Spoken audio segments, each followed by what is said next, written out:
अभी हम डिस्कस करेंगे फिक्टिशियस और नॉमिनल एसेट। ठीक है, this can not be realized into cash and no further benefit can be derived from these assets. यानी ये वो एसेट्स हैं जिसको ना तो हम कैश में कन्वर्ट कर सकते हैं और ना ही इसका फ्यूचर में कोई बेनिफिट, फर्दर बेनिफिट ले सकते हैं इस एसेट से। देखो, जिसको हमने पहले ही पे कर दिया, लेट्स से मैंने रेंट पे कर दिया पहले ही, तो उसको हम क्या बोलते हैं? प्रीपेड एक्सपेंस बोलते हैं, जिसका फ्यूचर में हमें वैल्यू, हमें बेनिफिट मिल जाएगा। ठीक है, लेकिन फिक्टिशियस एसेट्स और नॉमिनल एसेट्स जो है, इसकी कोई फ्यूचर में हमें बेनिफिट नहीं मिलेगी। जैसे debit balance of profit and loss account. Debit balance of profit and loss account क्या होता है? एक लॉस होता है किसमें? बिजनेस में अगर लॉस हुआ तो उसको हम डेबिट बैलेंस दिखाते हैं, और एज अ लॉस हम उसको कहां दिखा देते हैं? हम दिखा देते हैं एसेट साइड में, बैलेंस शीट में हम दिखा देते हैं, sorry. And the expenditure not at return out, यानी जो एडवर्टाइजमेंट, जैसे एडवर्टाइजमेंट एक्सपेंस हो गया। कोई मान लो आपने एड बनाया, जिसको बनाने के लिए आपने 2 लाख रुपए खर्च किए, और जिसको आप 4 साल तक तो चलाओगे ही चलाओगे।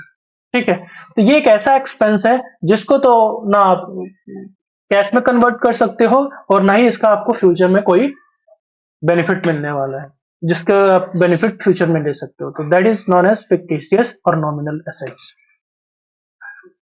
These are shown on the asset side. ये इधर इसको कहां पे शो करते हैं?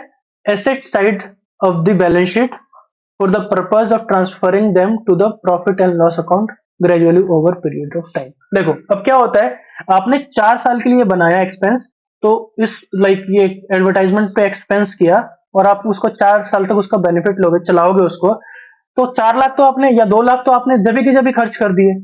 अब इसको डिवाइड कर दोगे आप 4 ईयर से, तो 50,000 इसका यूटिलाइज आप पर ईयर करते जाओगे। तो क्या करोगे आप? हर साल 50,000 रुपए करके आप डिडक्ट एज एन एक्सपेंस अपने अकाउंट्स में दिखाओगे। तो जब तक ये आप नहीं दिखाते हो, लेट से फर्स्ट ईयर के लिए आपने 2 लाख खर्च किए, तो 50,000 को आप एज ए एक्सपेंस दिखाओगे, एंड रेस्ट 1,50,000 को आप क्या दिखाओगे?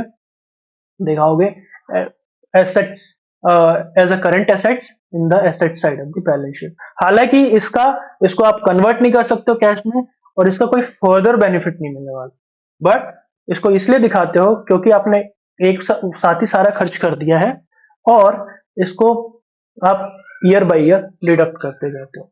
ठीक है, अगर ये वीडियो अच्छा लगा तो वीडियो को लाइक करो, शेयर करो और कमेंट करो। लाइक करने से YouTube को पता लगेगा कि ये वीडियो हेल्पफुल है, एंड इससे दूसरे लोगों को भी सीखने को मिलेगा। एंड कृपया करके इस चैनल के अदर वीडियोस को भी एक्सप्लोर करो। अगर ये हेल्पफुल है तो चैनल को सब्सक्राइब करो, ताकि आने वाले टाइम में आपको और अपडेटेड वीडियोस मिलती रहे, और बेल आइकन को जरूर से प्रेस कर लेना। तो अभी के लिए thank you, and see you in another video.